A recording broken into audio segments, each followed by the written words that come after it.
Okay so in this video हम पढ़ेंगे polysaccharides के बारे में। हमने मोनोसेक्राइड डायासेक्राइड जो है वो कम्प्लीटली कवर कर लिए हैं। हालांकि कुछ टॉपिक्स रहते हैं that we will cover later in the next video. So इसमें हम पॉलीसेक्राइड्स के बारे में पढ़ेंगे। पॉलीसेक्राइड्स पहले ही बताया था, होमोपॉलीसेक्राइड्स होते हैं and they are that is heteropolysaccharides. Polysaccharides सबसे पहले पॉलीसेक्राइड्स के बारे में जान लेते हैं। इनको हम नॉन शुगर भी बोलते हैं क्योंकि एक तो टेस्टलेस है और ये वाटर के साथ कॉलॉइड्स भी बनाते हैं, तो इसलिए इनको हम नॉन शुगर बोलते हैं। They are the polymer of monopolysaccharides. पता ही है इनका मॉलिक्यूलर वेट बहुत ज़्यादा होता है। इस वीडियो में हम मोस्टली जो है वो होमोपॉलीसेक्राइड पे फोकस करेंगे। दो टाइप के होते हैं, होमो एंड हेट्रो। होमोपॉलीसेक्राइड्स होता है अगर हम इनकी हाइड्रोलिसिस कराएंगे, तोड़ेंगे अगर इनको, तो इसमें सिर्फ हमें एक ही टाइप के मोनोसेक्राइड्स मिलेंगे, single type of monosaccharides. Example इसके हो गए जैसे स्टार्च हो गया, ग्लाइकोजन हो गया, dextrin, cellulose. These are the examples of homopolysaccharides. तो अगर हम हेट्रोपॉलीसेक्राइड्स की बात करते हैं, हेट्रोपॉलीसेक्राइड्स क्या होता है, ऑन हाइड्रोलिसिस हमको जो है या तो मिक्सचर मिलेगा मोनोसेक्राइड्स का, यानी कि कुछ फ्यू मोनोसेक्राइड्स मिलेंगे, या फिर हमें उनके डेरिवेटिव्स भी मिलते हैं ऑन हाइड्रोलिसिस इन हेट्रोपॉलीसेक्राइड्स।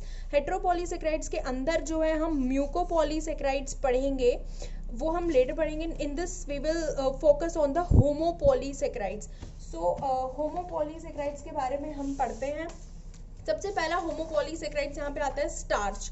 स्टार्च जो है प्लांट्स में जो कार्बोहाइड्रेट स्टोर होके जो प्रेजेंट होता है, कार्बोहाइड्रेट की जो स्टोर्ड फॉर्म होती है वो स्टार्च होती है, यानी कि प्लांट्स के अंदर। और ऐसे ही अगर एनिमल्स में देखें तो वो हमारे अंदर जो है वो ग्लाइकोजन होती है, that is the stored form of carbohydrate. तो हम यहाँ पे स्टार्च के बारे में पढ़ रहे हैं। ये जो है डी ग्लूकोज यूनिट्स का मिलके बना हुआ होता है। दोनों के बीच में जो बॉन्डिंग होगी वो होगी अल्फा ग्लाइकोसिडिक बॉन्ड होंगे।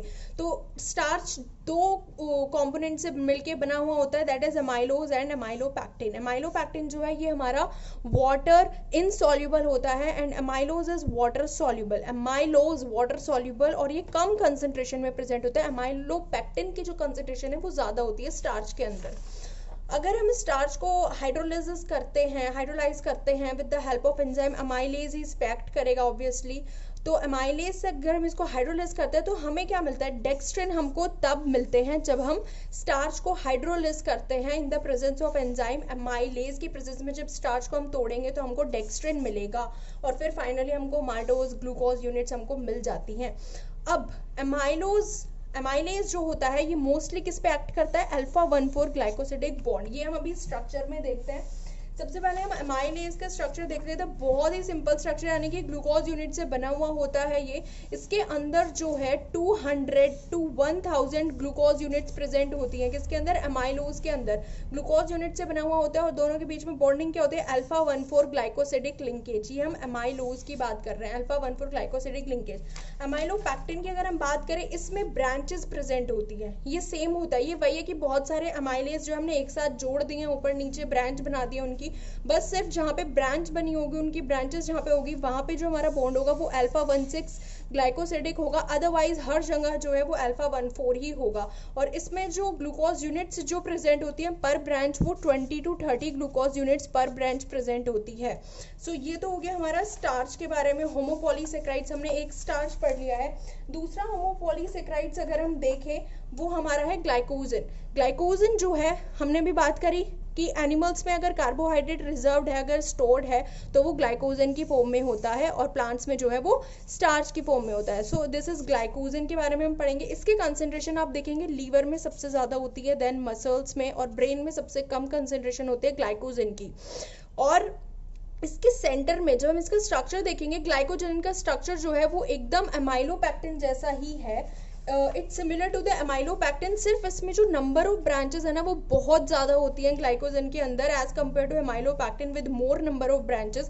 इसके सेंटर में एक मॉलिक्यूल होता है दैट इज ग्लाइकोजनिन। इससे हम इसको डिफरेंशिएट कर पाते हैं, which is a protein primer of glycogen synthesis. ये हम ग्लाइकोजन जब सिंथेसिस पढ़ेंगे वहाँ पे देखेंगे इस प्रोटीन प्राइमर का भी बहुत ही एक अलग ही इंटरेस्टिंग यूज होता है। तो इसके पास एक मॉलिक्यूल होता है दैट इज द ग्लाइकोजनिन प्रेजेंट होता है। स्ट्रक्चर ऑलमोस्ट सिमिलर है एमाइलोपैक्टिन की तरह, सिर्फ इसमें जो ब्रांचेस के नंबर हैं वो बहुत ही ज्यादा होते हैं एज कम्पेयर टू एमाइलोपैक्टिन। दूसरा अगर हम बात करें, तीसरा, सबसे पहले हमने स्टार्च पढ़ा, देन ग्लाइकोजन पढ़ा, उसके बाद हम पढ़ते हैं सेल्यूलोज। दीज ऑल आर होमोपॉलीसेक्राइड्स हम पढ़ रहे हैं, जो हाइड्रोलिसिस के बाद हमको जो है मोनोसेक्राइड्स देते हैं, सेम टाइप ऑफ मोनोसेक्राइड्स।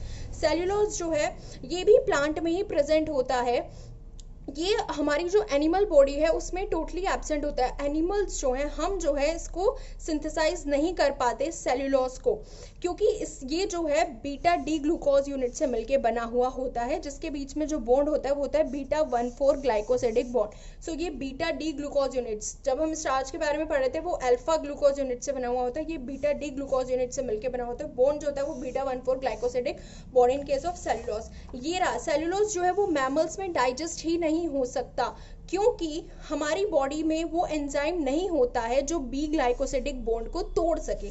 इसके बीच में बी ग्लाइकोसिडिक बॉन्ड प्रेजेंट होते हैं, तो हमारी बॉडी में जब वो एंजाइम ही नहीं है कि जो उसको तोड़ सके, तो इसलिए बॉडी में हम सेल्यूलोज डाइजेस्ट नहीं कर पाते हैं। इसलिए इसको हम नॉन डाइजेस्टेबल कार्बोहाइड्रेट भी बोलते हैं। It is a non digestible carbohydrate, क्योंकि हमारी बॉडी में ये डाइजेस्ट नहीं हो पाता है सेल्यूलोज। एनिमल्स में, प्लांट्स में ये प्रेजेंट होता है। अगर हम इसका हाइड्रोलिसिस करेंगे cellobiose and followed by beta D glucose हमको मिलेगा ही, और it is not digested, but इसका इंपॉर्टेंस होता है काफ़ी ह्यूमन न्यूट्रिशन में, वो आप जानते ही हो। मेजर कॉन्स्टिट्यूएंट ऑफ फाइबर इसमें प्रेजेंट होता है, ठीक है। So this is all about the cellulose. तो हमने जो है सेल्यूलोज, एमाइलोपैक्टिन, एमाइलेज, ये सब पढ़ लिया। ये हमने किस में पढ़ा है? होमोपॉलीसेक्राइड्स के। नेक्स्ट में हम हेट्रोपॉलीसेक्राइड्स कवर करेंगे।